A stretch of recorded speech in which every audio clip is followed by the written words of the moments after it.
नमस्कार, स्वागत है आप सभी का चार का चक्रव्यूह देख रहे हैं आप और मैं हूं आपके साथ कृतिका। चार के चक्रव्यूह में चार बड़ी खबरों पर नजर डालेंगे, लेकिन उससे पहले सीधा रुख करते हैं सबकी बड़ी खबर का। लखनऊ से अब से कुछ ही देर में मुख्यमंत्री योगी आदित्यनाथ संवाद करते हुए नजर आएंगे। फेलोशिप प्रोग्राम में शोधार्थियों से सीधा संवाद मुख्यमंत्री योगी आदित्यनाथ करेंगे, जहां 100 आकांक्षात्मक विकास खंडों के शोधार्थियों से मुख्यमंत्री संवाद करेंगे। आपको बता दें कि 5 कालिदास मार्ग पर मुख्यमंत्री आवास जो है वहां पर ये पूरा कार्यक्रम आज रखा गया है और सीधा उधर ही रुक करेंगे, लेकिन लगातार उससे पहले एक एक अपडेट आप तक पहुंचा रहे हैं। कुछ ही देर का और इंतजार, जब मुख्यमंत्री योगी आदित्यनाथ सीधा ये संवाद करते हुए हमें नजर आएंगे। आपको बता दें कि फेलोशिप शोधार्थियों से संवाद करेंगे मुख्यमंत्री योगी आदित्यनाथ, जहां 100 आकांक्षात्मक विकास खंडों के शोधार्थियों से सीधा संवाद मुख्यमंत्री योगी आदित्यनाथ करेंगे। 5 कालिदास मार्ग सीएम आवास पर यह कार्यक्रम होगा। आपसे कुछ ही देर में सीएम योगी आदित्यनाथ ये संवाद करेंगे।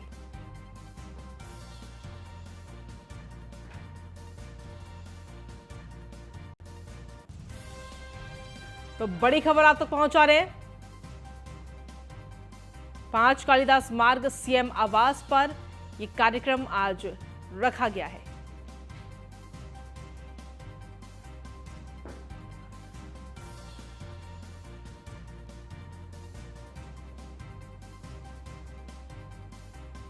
फेलोशिप प्रोग्राम में शोधार्थियों से अब से कुछ ही देर में मुख्यमंत्री योगी आदित्यनाथ संवाद करेंगे। मुख्यमंत्री के आवास पर ही ये पूरा कार्यक्रम रखा गया है। लखनऊ में 5 कालिदास मार्ग पर ये पूरा कार्यक्रम आज रखा गया है, जहां आपसे कुछ ही देर में ये संवाद खुद मुख्यमंत्री योगी आदित्यनाथ करते हुए नजर आएंगे शोधार्थियों से।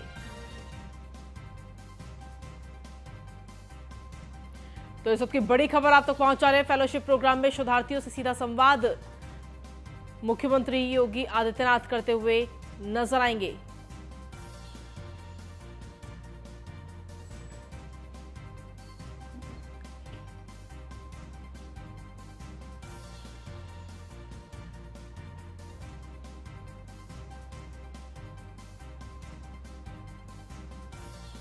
फेलोशिप प्रोग्राम में शोधार्थियों से सीधा संवाद आज मुख्यमंत्री योगी आदित्यनाथ करने जा रहे हैं। 100 आकांक्षात्मक विकास खंडों के शोधार्थियों से मुख्यमंत्री ये संवाद करेंगे, जहां 5 कालिदास मार्ग पर पूरा कार्यक्रम आज रखा गया है और अब से कुछ ही देर में ये संवाद शुरू होगा। तो बड़ी खबर आप तक पहुंचा रहे हैं।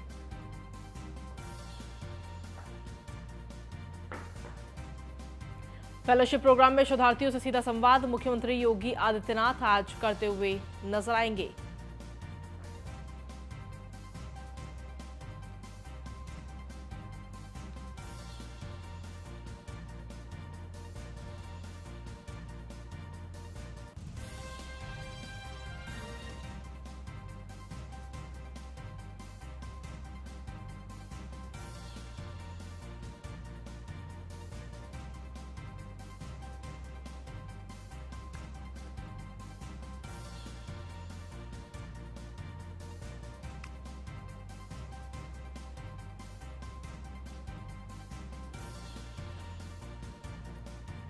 तो बड़ी खबर आप तक पहुंचा रहे। फेलोशिप प्रोग्राम में शोधार्थियों से सीधा संवाद मुख्यमंत्री योगी आदित्यनाथ अब से कुछ ही देर में करते हुए नजर आएंगे, जहां 100 आकांक्षात्मक विकास खंडों के शोधार्थियों से सीधा संवाद मुख्यमंत्री करेंगे। 5 कालिदास मार्ग सीएम आवास पर यह पूरा कार्यक्रम रखा गया है। तो लखनऊ से बड़ी खबर आप तक पहुंचा रहे हैं। अब से कुछ ही देर में सीएम योगी आदित्यनाथ ये संवाद करेंगे। फेलोशिप प्रोग्राम में शोधार्थियों से सीधा संवाद मुख्यमंत्री योगी आदित्यनाथ करेंगे। 100 आकांक्षात्मक विकास खंडों से के शोधार्थियों से सीधा संवाद मुख्यमंत्री करेंगे। मुख्यमंत्री का आवास 5 कालिदास मार्ग पर यह पूरा कार्यक्रम आज रखा गया है।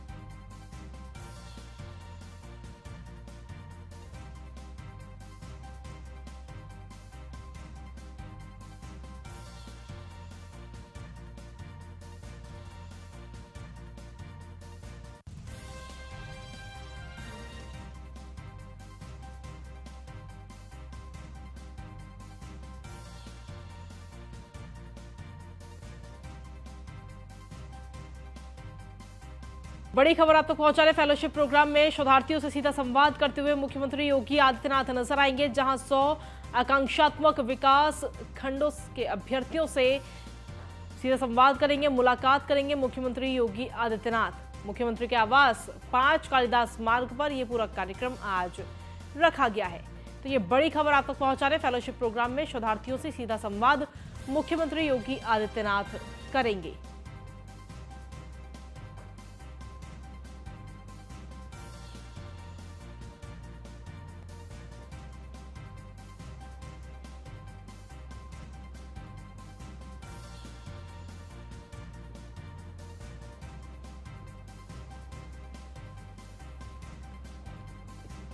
और इसी पर अधिक जानकारी देने के लिए हमारे एसोसिएट एडिटर ब्रजेश श्रीवास्तव इस वक्त हमारे साथ जुड़ गए। सीधा उन्हीं का रुख करते हैं। ब्रजेश जी, क्या कुछ अपडेट है आपके पास? अब से कुछ ही देर में शोधार्थियों से सीधा संवाद करते हुए मुख्यमंत्री योगी आदित्यनाथ नजर आएंगे।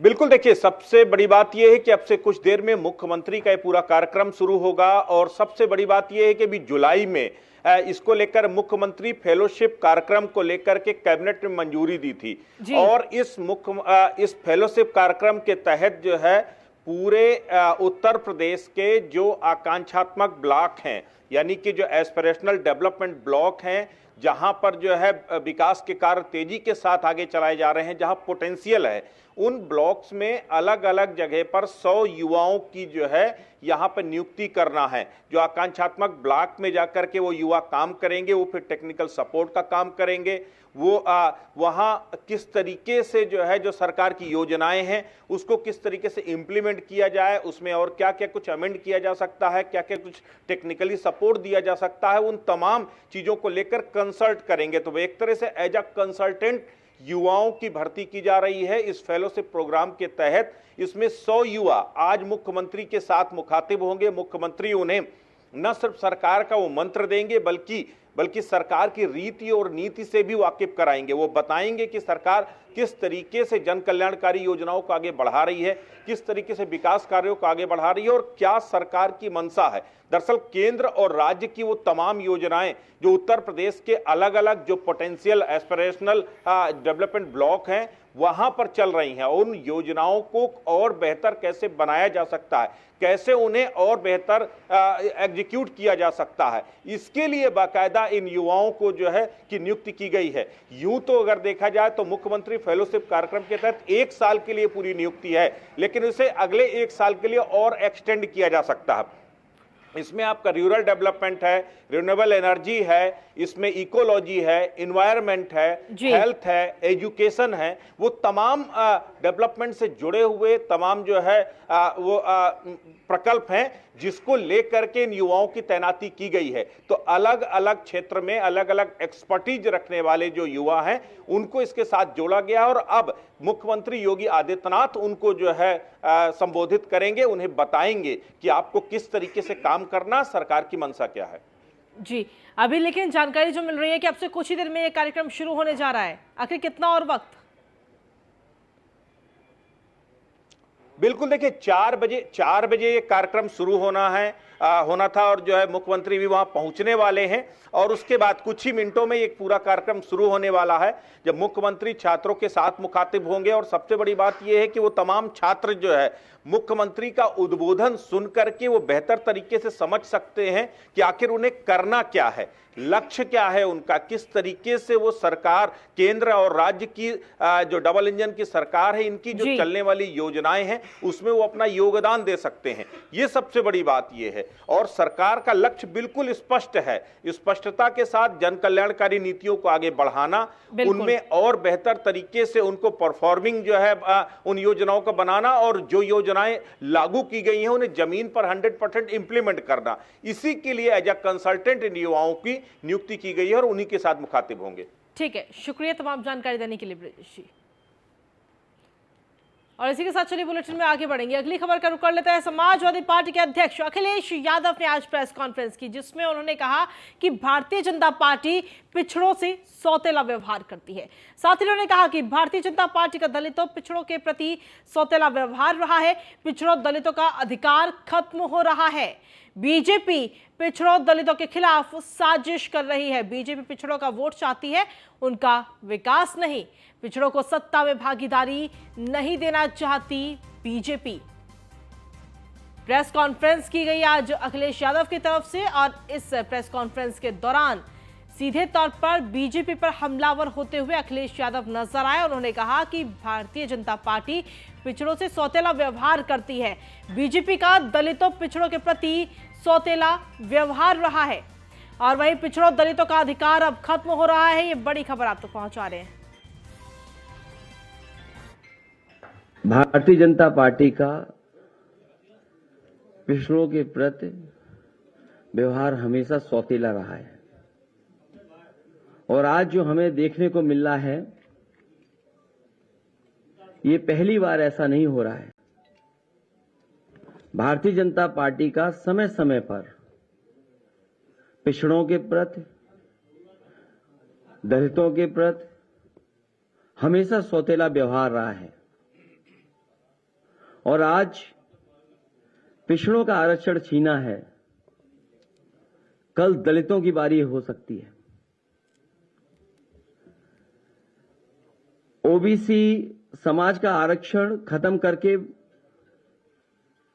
न केवल उनको धोखा दिया जा रहा है, बल्कि बाबा साहब द्वारा पिछड़े और शोषित समाज को मिले अधिकारों को छीनने का षड्यंत्र चल रहा है। केवल एक संस्था में नहीं, अगर भारतीय जनता पार्टी का काम करने का तरीका हम देखें तो हर संस्था में भारतीय जनता पार्टी जानबूझ करके षड्यंत्र कर करके पिछड़ों को, दलितों को अधिकार नहीं दे रही है। ओबीसी समाज का आरक्षण खत्म करके ओबीसी समाज के आने वाली नस्लों को भी गुलाम बनाने का षड्यंत्र चल रहा है। इन समाजों का आरक्षण खत्म करके समाजों को सत्ता से बेदखल करने की भी साजिश है और इसके लिए लगातार भारतीय जनता पार्टी किसी न किसी रूप में तैयारी करती रहती है। समाजों का आरक्षण छीन करके और खासकर ओबीसी, दलित, उनका आरक्षण छीन करके उनकी आने वाली नस्लों को हजारों साल पीछे धकेलने का भी षड्यंत्र और साजिश सरकार कर रही है। वहीं अखिलेश यादव के द्वारा दिए गए इस बयान को लेकर बीजेपी प्रवक्ता राकेश त्रिपाठी ने क्या कुछ कहा है, वो आपको सुनवाते हैं। गलत तथ्यों के आधार पर झूठे साक्ष्य गढ़ करके अखिलेश यादव जी लोगों की भावनाएं भड़काने के उद्देश्य से आज ओबीसी आरक्षण के विषय पर जानबूझ करके अफवाहें फैला रहे हैं, भ्रम फैला रहे हैं। जबकि सच्चाई ये है कि जब अखिलेश यादव जी मुख्यमंत्री थे तो 2012 में निकाय चुनाव इसी रैपिड सर्वे के आधार पर हुआ था, जिस रैपिड सर्वे के आधार पर योगी आदित्यनाथ सरकार निकाय चुनाव कराना चाहती थी। ऑनरेबल हाईकोर्ट के आदेश का पालन करते हुए ओबीसी आयोग का गठन हो गया है और सरकार ने स्पष्ट कर दिया है कि बिना ओबीसी आरक्षण के निकाय चुनाव संपन्न नहीं होंगे। उसके बावजूद अखिलेश यादव लोगों को भड़काना चाहते हैं, अफवाहें फैलाना चाहते हैं, लेकिन वो अपने मंसूबे में कामयाब नहीं हो। सुहेल देव भारतीय समाज पार्टी के अध्यक्ष ओम प्रकाश राजभर ने निकाय चुनाव को लेकर कहा है कि बिना आरक्षण चुनाव नहीं होने देंगे। इसे लेकर न्यूज ऑन इंडिया ने ओपी राजभर से खास बातचीत की। ओपी राजभर ने निकाय चुनाव समेत कई मुद्दों को लेकर चर्चा की। हमारे साथ हैं सुहेल देव, भारतीय समाज पार्टी के राष्ट्रीय अध्यक्ष ओम प्रकाश राजभर। निकाय चुनाव में ओबीसी आरक्षण को लेकर जिस तरीके से बवाल मचा है, राजनीति गर्म है, उस पर बात करेंगे। जिस तरीके से राजभर जी सरकार ने कहा कि जब तक आरक्षण लागू नहीं करेंगे चुनाव नहीं कराएंगे, आयोग गठित कर दिया है, तो अब संतुष्ट हैं आप? देखिए, ये नौबत काहे आई, ये नौबत क्यों आई? जिले पर स्थानीय नेताओं के दबाव में आरक्षण अब मनमाफिक करा लिया गया। यही दुर्गति है, सच्चाई कोई ना बता पाओ तो। और उसी पर सरकार ने ये माना ना कि 27% जो आरक्षण पिछड़ों का है वो इसमें समायोजित नहीं है निकाय चुनाव में, ये स्वीकार किया ना, तब न कह रही है कि हम आरक्षण दे करके ही चुनाव कराएंगे। ये बात सरकार मान गई। रैपिड सर्वे 2005, 12, 17 में होते रहे हैं। सरकार ने भी कोर्ट में यही कहा कि हमने उसी को आधार मानकर व्यवस्था जारी की है, तो अब उस पर हाय तौबा क्यों? भाई, अगर सरकार ने उसी को मान के किया है तो फिर ये उत्तर प्रदेश राज्य स्थानीय निकाय समर्पित पिछड़ा वर्ग आयोग का गठन क्यों कर दिया? सुप्रीम कोर्ट जाने की बात क्यों हो गई? कमी कहीं न कहीं है, तभी न हाई कोर्ट ने जो फैसला दिया, कहीं न कहीं आयोग गठित करने की जो बात कही, कहीं कमी पाया तभी न बताया है। रिटायर्ड जज जिनकी अध्यक्षता में यह आयोग गठित हुआ है, उनका बयान आया कि 6 महीने से ज्यादा का वक्त लग सकता है। तो क्या करेंगे? अब तो चुनाव टल रहा है। हम चुनाव टले लेकिन आरक्षण मिले। अखिलेश यादव प्रेस कॉन्फ्रेंस कर रहे थे, वो कह रहे थे कि जो पिछड़ों का आरक्षण है वो लूटा जा रहा है। आप भी वही बात बोल रहे हैं? तब प्रमोशन में आरक्षण खत्म के कैले रहल? बीजेपी, कांग्रेस, बसपा, समाजवादी पार्टी ने प्रमोशन में आरक्षण समाप्त किया। तो समाजवादी पार्टी ने जिस हाई कोर्ट के फैसले को लेके आज माननीय अखिलेश यादव जी प्रेस वार्ता किए हैं, वो दिन भूल गए। मुख्यमंत्री थे, 4 सितंबर 2013 का फैसला हाई कोर्ट का है, पढ़ लें अखिलेश जी वो मंगा के। उस समय मुख्यमंत्री माननीय अखिलेश यादव जी थे। इन्होंने क्या किया? इन्होंने कुछ नहीं किया, बल्कि लूटते रहे, पिछड़ों का हिस्सा लुटवाते रहे, लूटते रहे। किस जाति को मान रहे हैं जिसमें उन्होंने पिछड़ों का आरक्षण दे दिया? भाई इन्होंने कश्यप को दिया, बिंद केवट मल्लाह को दिया, राजभर चौहान को दिया, आराकर बंसी बंजारा बहलिया खंगार को दिया, को दिया। इन्होंने दिया मुसलमान जुल्हा दुनिया अंसारी, शेख सैयद पठान, इनको दिया। अरे इतना मुसलमान वोट देते रहे न चाप के। दिया किसको? यादव को दिया। हाई कोर्ट ने दिया है, हम चिट्ठी थे दिखा दें भाई। जो कोर्ट किया है 12 जातियां, नंबर 1 पर यादव, नंबर 2 पर कुर्मी, जाट, सोनार, इस तरह 12 जातियों को बताया हाई कोर्ट ने। कांग्रेस यात्रा निकाल रही है, उसमें सभी को निमंत्रण दे रही है, आपको भी मिला है, तो आप जा रहे हैं क्या? हाँ, माननीय सलमान खुर्शीद जी का फोन आया था। हमने कहा है कि 31 तारीख को मीटिंग करेंगे और जो फैसला होगा बता देंगे, हाँ या नहीं में। ये है ओम प्रकाश राजभर जो बता रहे हैं कि सामाजिक न्याय की रिपोर्ट का भी परीक्षण कराया जाए, भले ही चुनाव लेट हो लेकिन आरक्षण के साथ हो। जहां तक यात्रा का सवाल है, वो 31 तारीख को बैठक करेंगे, उसके बाद तय करेंगे कि इस यात्रा में वो शामिल होंगे या नहीं। कैमरामैन अमित शाहनी के साथ मैं इसके Vajpayee, news on India, Lucknow. हमारे साथ वहीं निकाय चुनाव में ओबीसी आरक्षण के मामले पर ओबीसी आयोग के अध्यक्ष रिटायर्ड जज राम अवतार सिंह का कहना है कि योगी सरकार ने आयोग का गठन किया है। काम काफी चुनौतीपूर्ण है, करीब 6 महीना लग जाएंगे इसमें और सभी जिले में जाकर पूरा डाटा कलेक्ट करना पड़ेगा। साथ ही उन्होंने कहा कि हाई कोर्ट और सुप्रीम कोर्ट के निर्देशानुसार काम करना पड़ेगा। क्या कुछ कहा उन्होंने, वो भी आपको सुनवाते हैं। इसमें परिश्रम करना पड़ेगा और हाई कोर्ट, सुप्रीम कोर्ट के जो जजमेंट्स हुए हैं उन्हीं की लाइट में गवर्नमेंट के दिशा निर्देश पर काम करना होगा। कितना चुनौतीपूर्ण कार्य लग रहा है? काफी चुनौतीपूर्ण है। अच्छा, सरकार की साख दांव पे लगी हुई है, हाँ। इसीलिए आयोग का गठन किया गया है ओबीसी को लेकर। तो कितना समय में आप इसे पूरा कर देंगे? 6 महीने तो कम से कम लगेंगे, क्योंकि पूरे यूपी में घूमना पड़ेगा। यूपी में हर जिले में जाना पड़ेगा, वहाँ से डाटा कलेक्ट होंगे, वहाँ से रेवेन्यू ऑफिसर से जो कलेक्टर्स वगैरह उनसे बात करके सब तैयार करेंगे। हर जिले का अलग बनाना। और 4 के चक्रव्यूह में इसी बीच बड़ी खबर का रुख कर लेते हैं सीधा लखनऊ से, जहां भारतीय जनता पार्टी के विधायक आकाश सक्सेना को आवास आवंटित किया गया है। आजम खान वाला सरकारी आवास ही उन्हें आवंटित किया गया है। दारुल शफा विधायक आवास में आकाश को यह आवास आवंटित किया गया है। बड़ी खबर आप तक पहुंचा रहे, जहां आकाश सक्सेना को आवास संख्या 34B आवंटित की गई है। यूपी राज्य संपत्ति विभाग ने यह आवास उन्हें आवंटित किया है। तो ये बड़ी खबर आप तक पहुंचा रहे हैं। हाल ही में वहां से जीतकर विधायक बने हैं आकाश सक्सेना, जिन्हें अब आजम खान वाला जो आवास था वही अब आवंटित किया गया है। तो बड़ी खबर आप तक पहुंचा रहे लखनऊ से, भारतीय जनता पार्टी के विधायक आकाश सक्सेना को आवास आवंटित किया गया है। आजम खान वाला सरकारी आवास ही आकाश सक्सेना को भी आवंटित किया गया है।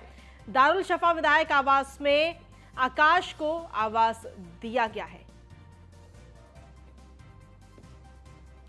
अभी का अपडेट देने के लिए मनीष मिश्रा हमारे संवाददाता जुड़ गए हैं। मनीष, क्या कुछ अपडेट्स आपके पास? जी हाँ, देखिए आपको बता दूं कि बीजेपी के आकाश सक्सेना, जिन्होंने अभी रामपुर में हाल ही के रामपुर में विधानसभा चुनाव जीता है, उसके बाद जहां उन्होंने सत्ता छीनी थी, रामपुर में आजम खान का जो किला था उसको कहीं ना कहीं फतेह किया था, और अब उनका जो सरकारी आवास है वो भी आकाश सक्सेना को आवंटित कर दिया गया। आपको बता दूं दारुल शफा में 34B नंबर का जो फ्लैट था, जो आवास था, जो कि विदित कई वर्षों से आजम खां के पास था। अब उनका जब उनकी विधायकी चली गई है और उसके बाद अब जो नए विधायक बने हैं रामपुर से आकाश सक्सेना, उनको ये आवास आवंटित कर दिया गया है। 34B नंबर का ये है, जो कि राहुल सपा जो कि विधायक निवास है लखनऊ में स्थित, वहां पे उनको आवंटित किया गया। तो जिस तरह से देखा गया था, रामपुर में एक बड़ी फतेह की थी। रामपुर में पहली बार कमल खिलाने का काम किया था आकाश सक्सेना ने, और अब आजम खां का जो किला था उसको ध्वस्त किया था। अब उनका जो सरकारी आवास है उसको भी कहीं ना कहीं इस तरीके से छीनते हुए नजर आ रहे हैं आकाश सक्सेना। और आकाश सक्सेना को अब ये 34B का जो नंबर है आवास का, इसको आवंटित कर दिया गया। जी ठीक है, शुक्रिया तमाम जानकारी देने के लिए मनीष। वहीं उत्तर प्रदेश के कृषि मंत्री सूर्य प्रताप शाही से न्यूज़ 1 इंडिया के संवाददाता ने खास बातचीत की है। इस दौरान सूर्य प्रताप शाही ने क्या कुछ कहा है वो आपको सुनवाते हैं। हमारे साथ हैं कृषि मंत्री सूर्य प्रताप शाही। मंत्री जी, जिस तरीके से आज 2 अधिकारियों पर कार्रवाई हुई है, जिसमें एक बुलंदशहर के डिप्टी डायरेक्टर कृषि हैं और दूसरे जिला कृषि अधिकारी महोबा हैं, क्यों इन दोनों अधिकारियों पर कार्रवाई करनी पड़ी? उत्पन्न कुमार ने दैनिक कर्मचारियों के नियमितीकरण में अनियमितता के उनके ऊपर आरोप है। जो उद्यान विभाग के जांच में और जो समिति बनी थी उसमें वो दोषी पाए गए।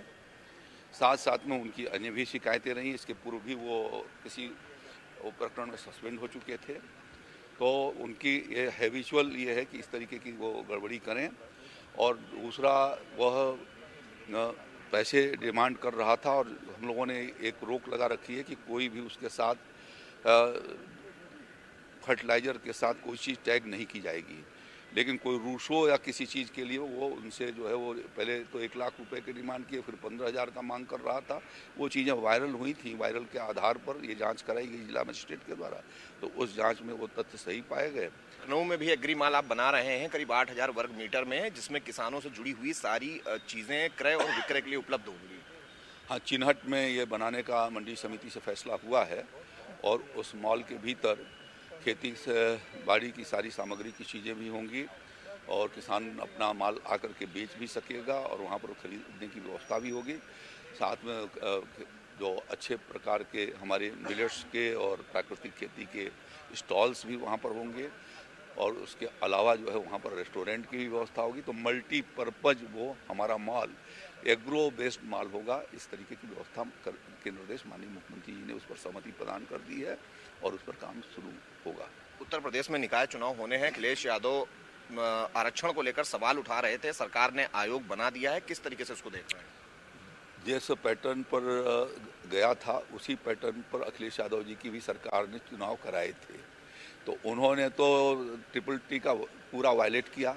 हमारे मुख्यमंत्री योगी आदित्यनाथ जी ने कोर्ट के जजमेंट आने के तुरंत बाद जो है स्थानीय निकाय के इस चुनाव की दृष्टि से उन्होंने एक पिछड़ा वर्ग आयोग का गठन भी कर दिया है। उसकी रिपोर्ट के मांगने के लिए समयबद्ध रिपोर्ट के लिए उन्होंने व्यवस्था कर दी है। हाई कोर्ट के एक रिटायर्ड जज की अध्यक्षता में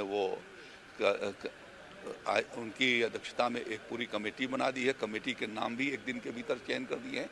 तो हमारी भारतीय जनता पार्टी और योगी आदित्यनाथ जी की सरकार पिछड़ों के किसी भी हित के साथ किसी तरीके का नुकसान नहीं होने देगी और उनका मुख्यमंत्री जी ने यह बात स्पष्ट कर दिया है कि पिछड़ों के रिजर्वेशन के साथ ही ये अगला स्थानीय निकाय चुनाव होंगे। ये हैं उत्तर प्रदेश के कृषि मंत्री सूर्य प्रताप शाही, जो बता रहे हैं कि उत्तर प्रदेश सरकार किसानों की आय बढ़ाने के लिए हर दिशा में काम कर रही है।